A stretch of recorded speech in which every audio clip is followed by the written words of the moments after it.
This is The Nine. Let's get it crunk up on that fun up on up in this dancery. We got y'all open, now you're floating. Oh, man. Yeah, baby. There we go. That's a way to kick off Thursday. Yeah, We're rocking and rolling this morning. Hi, everybody. Welcome to The Nine. We're glad you're with us. Mario Lou. Hello. Ryan Armani. I'm Dina Centofanti. A living legend. We are excited. We've got a lot going on today. I'm wearing my Honolulu blue, too, because Really? it is a great day. If you are a Lions fan, if you're a football fan, you get that schedule. You know, one of the things that we have seen is Lions fans take over road stadiums. So now you can plan that trip. Okay. I did say that last year to some friends. I said, let's plan on going to a road game. Where would you want to go? Well, I was in New Orleans, and the Saints were playing. It wasn't the Lions, but you know, we left Saturday. But the next, I thought that would be a fun one. Yeah, you that know. would be. That's probably the best answer. I definitely don't want to go up north. No, right. You know where the Super I Bowl don't is want this to go year? to Chicago. It's in New Orleans, and it is right here on Fox 2. Very so good. wouldn't that be something if the Lions could do that? Are you ready for some football? Lions released their 2024 season schedule with a little help from some famous Detroiters, Sam Richardson and Tim Robinson. Hi, I'm Tim. I'm Sam. We're the advertising team the Lions hired to release the schedule. So then we said, well, we've got a lot of great ideas for that. A lot of the ideas they just like were like, no. Some of them they said these are dangerous. You could use this and then say, Linatron 2000, what's the schedule look like?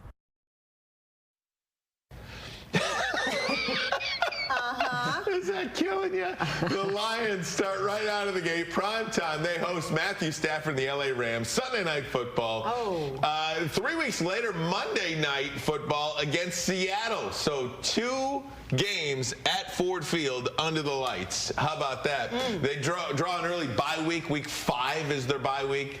Other primetime games include a Sunday night in Houston, Thursday night against Green Bay in December, and Monday night in San Francisco, where they lost the NFC Championship game. They will play the Chicago Bears on Thanksgiving as well. So 3 home 1 p.m. games this year. Okay. How about that? That's it. Nice. 3 home. In total, they play 5 1 o'clock games. Okay. 3 at home. But I mean, just a couple of years ago, this was a football team that nobody wanted to see. 16 of 17 games, I believe, were at 1 o'clock, and the only one that wasn't was Thanksgiving. It was at 12:30. And here you go. Everybody wants to see the Lions. They're in the Fox window. They have 2 standalone games on Fox where Tom Brady will be calling their games. So really exciting for the Detroit Lions. So for the kid, you know, my son lives in Indianapolis. And I filter everything through what's going to happen for my baby boy. Right, yes, of course. He wants to watch the Lions. So is he going to be able to see these games? If he pays $500 and gets DirecTV or the NFL League Pass. I thought or some of the national games, if he can watch them on. Yeah. He'll be able to watch the 5 primetime games. Yeah. But that's it. Oh, man. Well, you know what? You got to tell him. That means you have to come home a little more. Yeah, he'll be able to watch. Yeah. He will be able to watch the Sunday night football. He'll be able to watch Monday Night Football. That's if he has cable. If he doesn't have cable, then he's got to get Prime Video for Thursday. He's got to get Peacock for Sunday. He's got to get ESPN for Monday Night Football. Now, now who's looking for a password? Never mind. Got that? Baby boy, he can figure it out. Yeah. Never mind. You're on your own. Forget I asked. All right. You're grown and out the house. Figure it out. This is kind of cool, guys. Good news for the city of Detroit. We are seeing a jump in population. This is for the first time in more than 6 decades. Wow. Incredible. According to the U.S. Census Bureau, Detroit grew from 631,000. There's people knocking on your door. Excuse me, I'm with the census. In 2022, and went up to 633,000 residents last year. So yeah, it's a little bump, a couple thousand. About 1,800, yeah. This is the first time since 1957 that the Bureau has put Detroit in the category of a growing city in population, and that's really the significance, more so than the number probably. The state's population grew last year by almost 4,000 people. Nice. I think for a lot of people, you hear 1,857 people, I think it was, and it doesn't sound like that much, but my goodness, that is something that has not happened in 6 decades. Yeah. I think it's symbolic more than anything else about how people feel about the city of Detroit. It's all a feeling, right? I mean, do you feel safe? Do you feel like there's employment opportunities? Do you feel there's grocery stores you can walk to or get to that you're going to get good food from? What is the public safety? What is the police and fire and EMS? Job opportunities. Like all of that stuff is encompassing, and I think that's awesome that more people live in Detroit this year than did last year. And, up until now, it's been people leaving. Right. People leaving. Absolutely. And so it's maybe a real good sign of a change in the whole vibe. Swing that pendulum, right? Yeah. Speaking of living in the state of Michigan, Jeff Daniels, starring in a new miniseries on Netflix. It's called A Man in Full. In an interview with People magazine, one of the topics that they talked about was why he still lives in Michigan and not in Hollywood or New York. He lives in Chelsea, Michigan with his wife of nearly 45 years. Wow. And their 3 children who also live close by. In the article, he says, quote, "I didn't want what happened to some other people to happen to me. I didn't want to get contaminated by stardom. For the family, staying away from all that fame stuff felt like the right decision," end quote. And, it is pretty awesome that you have such a big star that just wants to be a regular guy. Yeah, just doesn't going to need the all that grocery stuff, store. right? Mowing his lawn. Nobody's bothering you.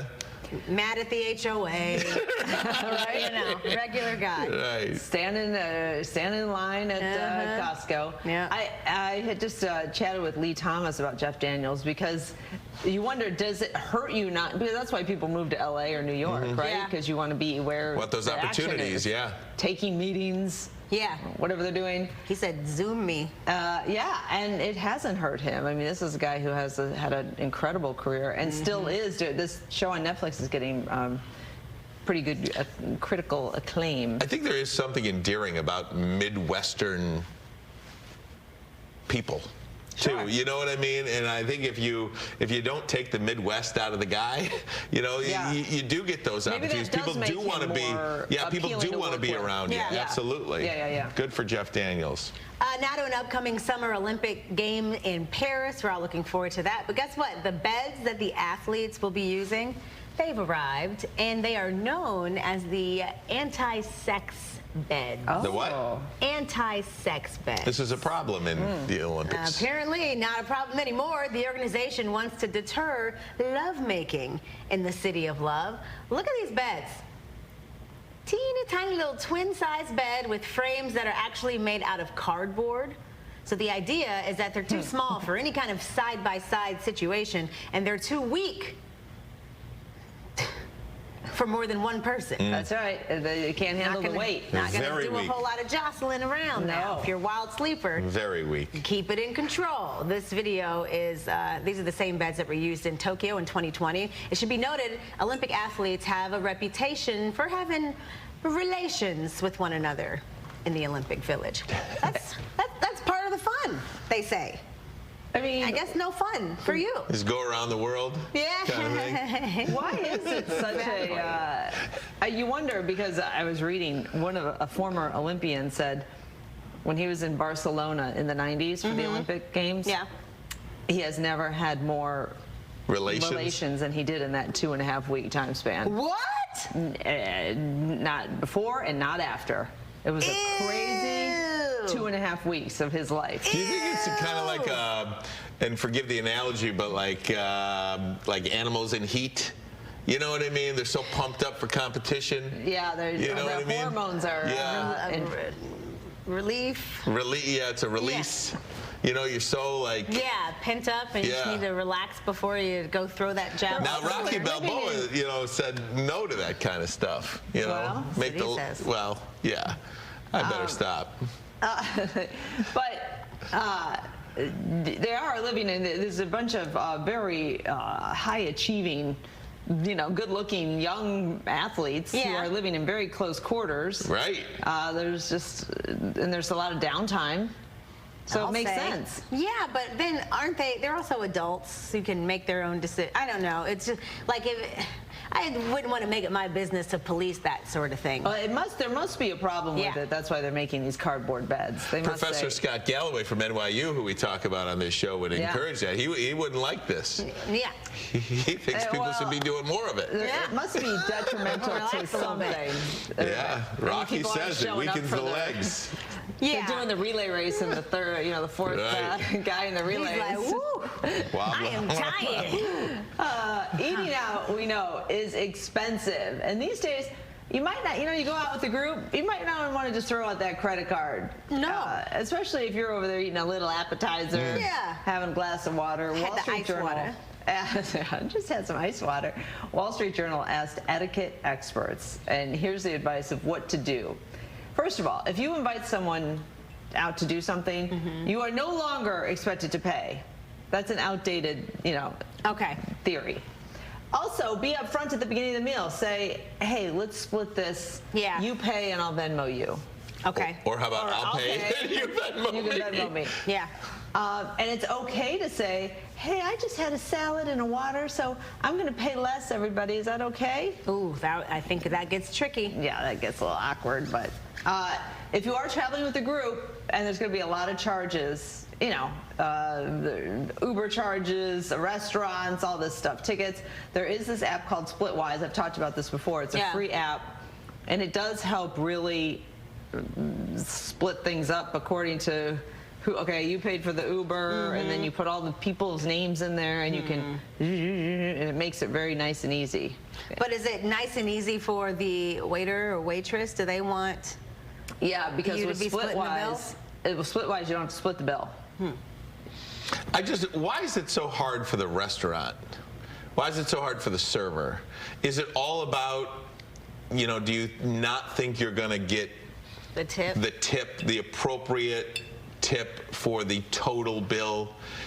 I can't think of another reason, and maybe you can help me out, why it's so difficult just to say, I've heard them say, here's this, and here's it's hard that. to believe, but have you gotten the system doesn't allow us to break up the check like that? Well, like you've got four ladies sitting at a table. Can you just, is it that hard? Right. I mean, and I don't know if it is or not. I'm asking the question, but it doesn't, as a consumer, it doesn't feel that difficult. Yeah, and especially if you say to the server at the beginning of the meal, hey, I'm with him, so can we be on the same check? Yeah. And then sometimes they'll go, we'll do that later. We'll do it later. And you're like, you sure? Okay, but don't act like I didn't tell you now.